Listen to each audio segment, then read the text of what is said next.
Selamat sore pendengar Mardika yang berbahagia. Saya mewakili juru bicara gugus tugas COVID-19 Kota Blitar. Perlu kami sampaikan di sini update data perkembangan jumlah kasus virus corona COVID-19 hari Rabu tanggal 13 Mei 2020 sampai pukul 2 siang tadi. Baik. Jumlah kumulatif orang dalam risiko atau ODR 1.766 orang, bertambah 6. Jumlah kumulatif orang tanpa gejala atau OTG 33 orang. Jumlah kumulatif orang tanpa gejala dalam proses pemantauan 5 orang. Jumlah kumulatif orang tanpa gejala yang selesai dipantau 14 hari 28 orang. Jumlah kumulatif orang dalam pemantauan atau ODP 200 orang. Jumlah kumulatif orang dalam pemantauan yang selesai dipantau 14 hari 192 orang, bertambah 1. Jumlah kumulatif orang dalam pemantauan yang masih proses pemantauan 7 orang, berkurang 1. Jumlah kumulatif orang dalam pemantauan meninggal 1 orang. Jumlah kumulatif pasien dalam pengawasan atau PDP 4 orang. Jumlah kumulatif pasien dalam pengawasan yang selesai pengawasan atau sembuh 4 orang. Jumlah kumulatif kasus konfirmasi 2 orang. Jumlah kumulatif kasus konfirmasi sembuh 1 orang. Berikut kami juga menyampaikan update data perkembangan jumlah kasus penghuni rumah karantina kesehatan.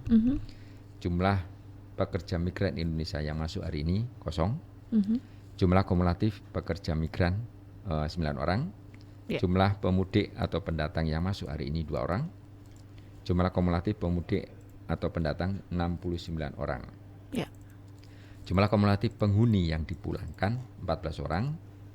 Jumlah kumulatif penghuni yang selesai karantina 41 orang, bertambah 2. Sehingga kumulatif total seluruhnya penghuni rumah karantina kesehatan itu 25 orang, Mbak Kirana, yang bisa saya sampaikan. Lalu untuk saat ini sampai dengan hari ini mungkin Pak Didi, apa saja mungkin kegiatan-kegiatan yang sudah dilakukan gugus tugas berkaitan dengan penanganan COVID-19 pastinya di Kota Blitar? Ya, tadi dengan teman-teman Puskesmas koordinasi berkaitan dengan perlakuan rapid ya, perlakuan rapid, langkah-langkahnya harus kita lakukan. Nanti kita akan susut draftnya ya, persiapan nanti ke depan. Terus juga kita diskusi tentang yang kasus OTG ya, dengan perkembangan yang ada baik di sosialnya di masyarakat dengan yang ada di nanti persiapan di yang saat ini masih dirawat di rumah sakit gitu, Mbak Kirana. Rapid test kita selanjutnya rencana siapa yang akan disasar, Pak Didi? Kalau kemarin kayak yang terakhir kalau tidak salah dengan keluarga terdekat OTG yang terkonfirmasi, selanjutnya mungkin ada lagi sasaran yang lain dari kita? Berpikir pada ODP.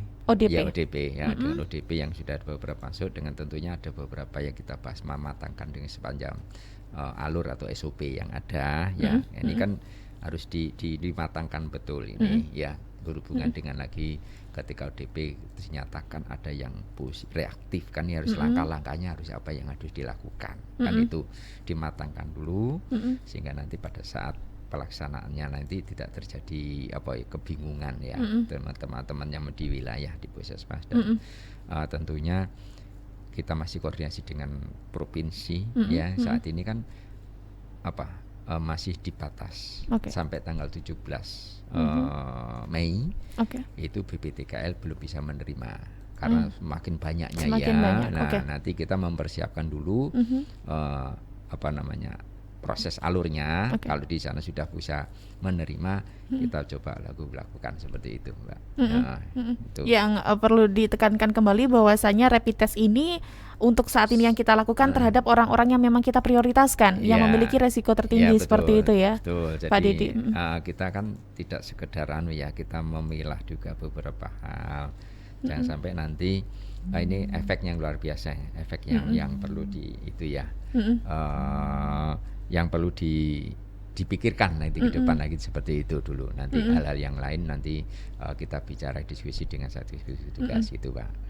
Yang terdekat memang rencananya kita terhadap ODP ya, Pak ya. Apakah yang saat ini dalam proses pemantauan atau seperti apa, Pak Didi? Ya, namanya orang dalam pemantauan berarti kan kita melihat nanti ya apakah ini masih isolasi yang ada di rumah itu ya kita lakukan nanti. Ini langkah proses yang ada yang perlu nanti kita bahas. Karena ketika rapid ada efek, kan itu ya, efek yang perlu kita pikirkan dulu di situ. Ya.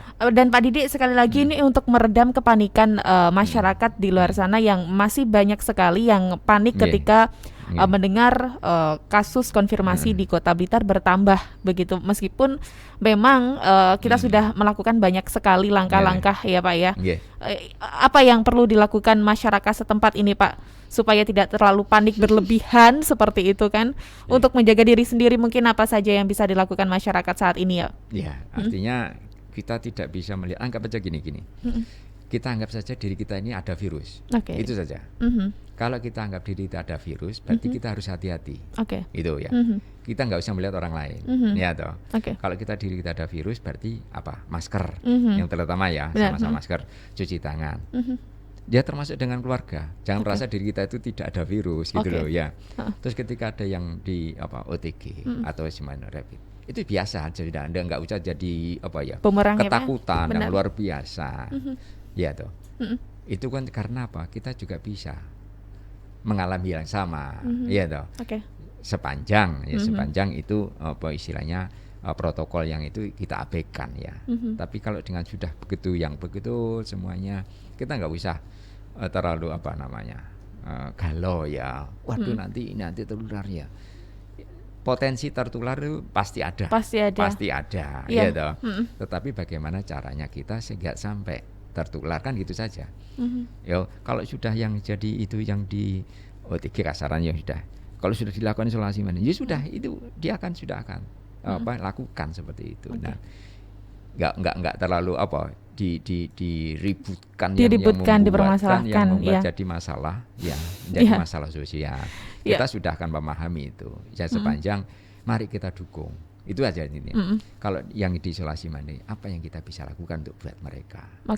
Ya gitu loh. Maksudnya seperti itu. Sehingga ya suatu saat bisa juga kita juga mengalami yang sama. Ini yang penting dipahami seperti itu. Sehingga saling memahami. Oh ya, dia butuh sport. Nah, ya kita lakukan sport. Apa yang bisa kita lakukan dengan protokol yang jelas. Jadi enggak terlalu seolah nanti harus disingkirkan, diasingkan. Nah, ini kan jadi masalah baru lagi. Benar, gitu ya, masalah sosial kita yang kita hadapi. Padahal saat ini yang kita butuhkan saling mendukung, saling kompak ya, Pak Didi. Kita kan nggak mau ya, sama ya. Benar. Kita kan sama-sama nggak akan mau juga. Tapi kita kan nggak ngerti itu kapan terjadi dan segala lagi-lagi ini musuhnya tidak terlihat. Itu yang kita inginkan pada masyarakat. Mari kita nggak usah terlalu fobi, terlalu besar atau takut yang luar biasa. Tapi kita waspada. Waspada dalam arti sesuai dengan kaidah yang ada, yaitu cuci tangan, protokolnya yang jelas masker, ya dong, HBS dan semuanya. Itu yang membuat itu yang istilahnya meregedakan kita. Jangan sampai karena kita panik berlebih abai akhirnya dengan protokol yang harus kita lakukan ya. Kita nyorotin orang lain, tapi diri kita sendiri untuk diri kita sendiri akhirnya abai begitu. Ini makanya Sobat Mahardika jangan panik berlebihan, jangan kemudian kita mengasingkan atau dengan orang-orang yang padahal mereka pun kalau disuruh milih nggak mau juga ya, Pak Didi ya. Semoga selalu sehat untuk kita semuanya. Semoga angkanya semakin menurun. Kita upayakan kita bersama-sama semangat selalu ini. Garda terdepan termasuk Pak Didi dan juga kawan-kawan. Terima kasih Pak Didi laporan harian hari ini. Sampai jumpa dengan besok.